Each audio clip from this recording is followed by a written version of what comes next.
There's something real that we don't talk about enough.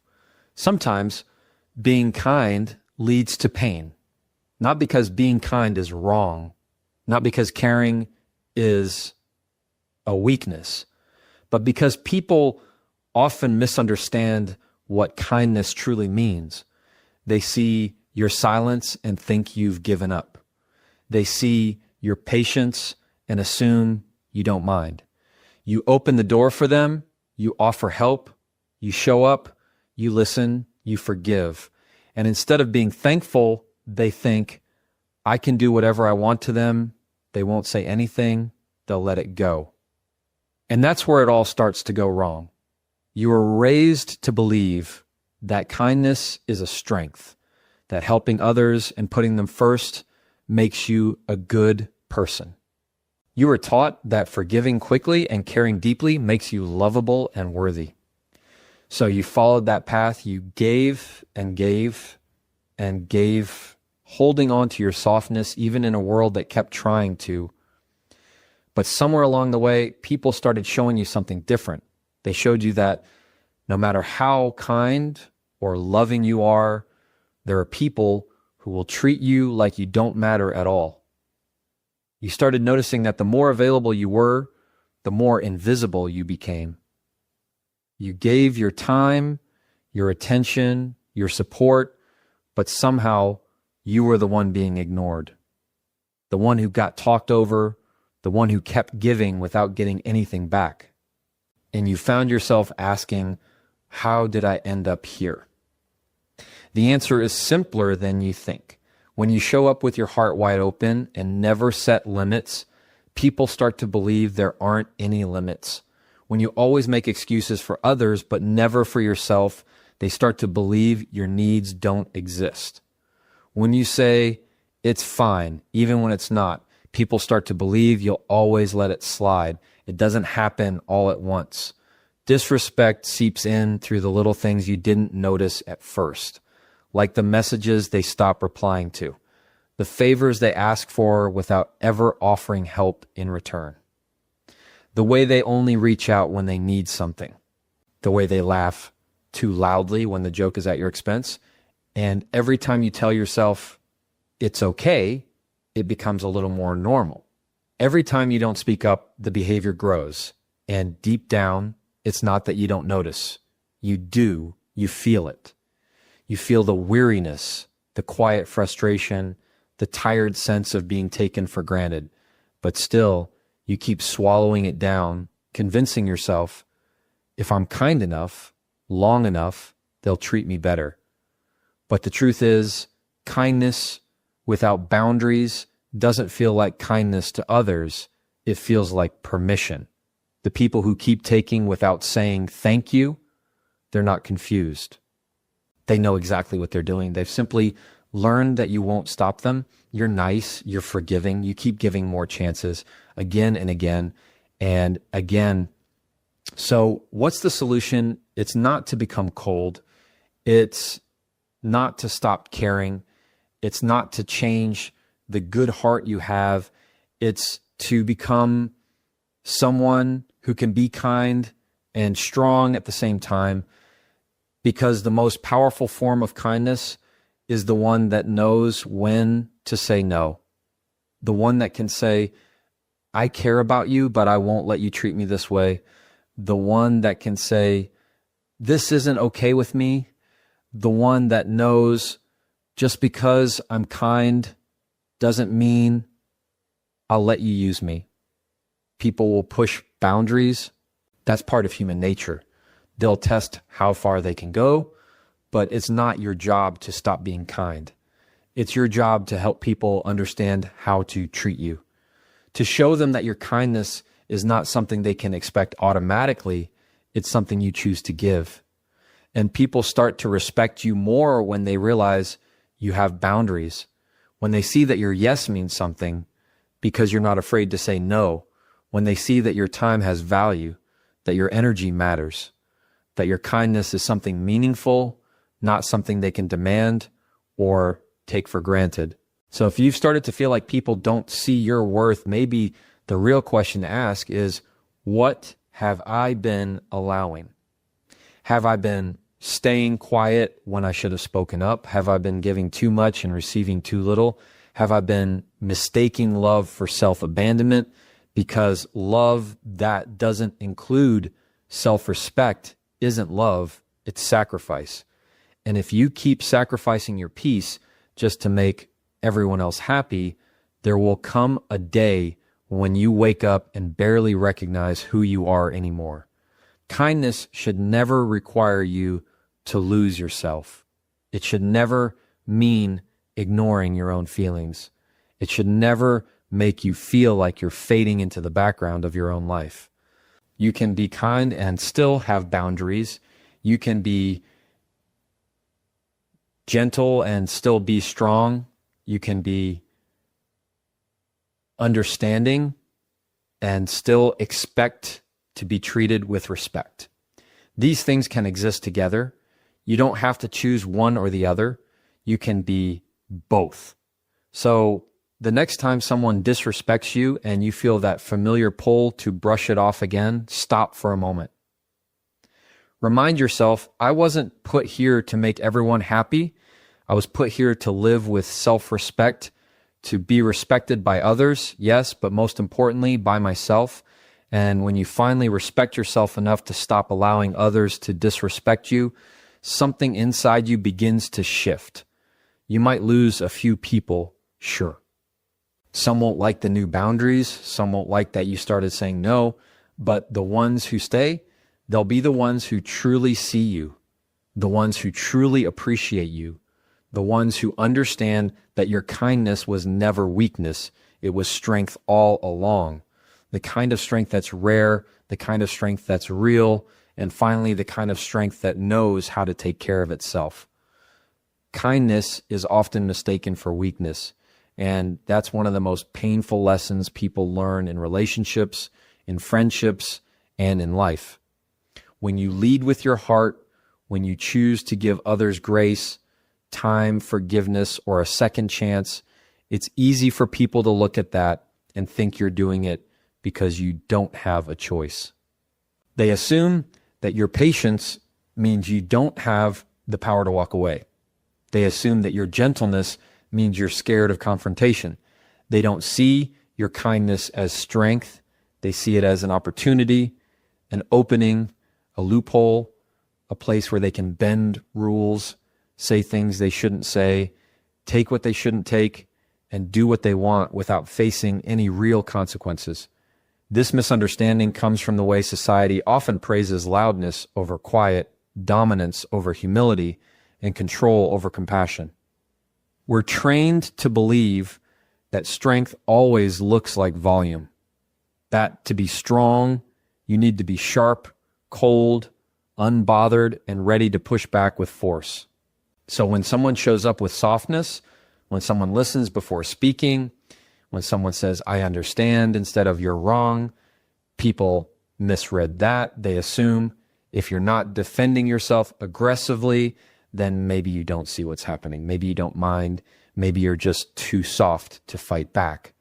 But that couldn't be further from the truth.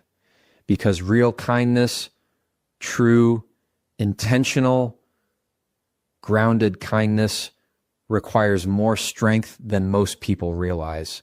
It takes strength to stay gentle in a harsh world. It takes courage to choose understanding over revenge.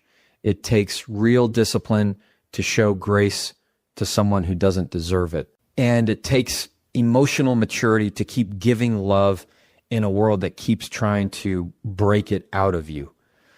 But people don't see that side of it. They see the result, not the struggle behind it. They see the soft response, not the strength it took to choose it.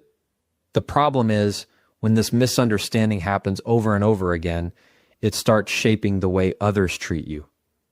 They don't think twice before dismissing your opinions. They take your silence as permission. They assume you'll keep showing up no matter how many times they disappoint you. And because you're kind, you give them another chance. You make excuses for them. You tell yourself they didn't mean it or they're just going through something. And maybe they are, but at some point, the pattern becomes clear. They're not confusing your kindness with weakness by accident. They're relying on it. When someone believes your kindness means you won't defend yourself, they will keep testing how far they can push you. And if they never hear a no, if they never feel the weight of your boundaries, they'll keep mistaking your generosity for obligation. They'll keep confusing your forgiveness for permission. And slowly, your kindness becomes the very reason they stop respecting you. Not because kindness isn't valuable, but because they never saw its strength. Over-giving breeds entitlement. And this is where many people who lead with kindness find themselves stuck. At first, it feels good to give. It feels fulfilling to be the one who shows up, the one who says yes, the one who makes sacrifices. It makes you feel like you're doing the right thing, like you're dependable, trustworthy, valuable. But the trouble starts when giving becomes your default and receiving becomes rare. When the balance of any relationship starts to lean entirely on your willingness to pour, and the other person simply gets used to taking. What happens is subtle. You start helping out without being asked. You anticipate other people's needs before they speak them. You stretch your schedule, your budget, and your emotional energy just to keep someone else comfortable. And the more you give, the more people start expecting it, not appreciating it, expecting it. What used to be a kind gesture becomes your new job description. What used to be a favor becomes a responsibility. And the moment you hesitate, the moment you don't show up with the same energy, people begin to question you. They don't say thank you. They say, why not? They don't offer support in return. They say, you've always done it. What's different now? This is how entitlement forms. Not overnight, not through malice or cruelty, but through repetition. You train people, often unknowingly, how to treat you by how much of yourself you're willing to give without asking for anything back. If you constantly give your time without setting boundaries, people start thinking your time doesn't matter. If you constantly forgive without honest conversation, people assume they can keep hurting you and you'll just take it. If you make yourself available 24/7, people forget you're a person with your own needs. You become a resource, a convenience, a guarantee. And then one day you notice it. You notice how heavy your kindness has become. You start feeling burnt out, but you're afraid to stop giving because that's the role everyone expects from you now. You fear that if you say no, people will be disappointed, or worse, they'll leave. So you keep giving, not out of joy anymore, but out of fear. You keep saying yes because it's safer than dealing with someone's frustration or rejection. And that's the moment your kindness stops being love and starts becoming self-betrayal. What people often miss is that overgiving is not sustainable. Eventually, it turns into quiet resentment. You begin to feel angry, but mostly at yourself. For giving so much, for not speaking up, for letting it get this far. And that resentment doesn't make you mean or bitter. It makes you human. You're not wrong for wanting balance. You're not wrong for wishing someone would ask how you're doing for once. You're not wrong for hoping someone would think of you without needing something from you.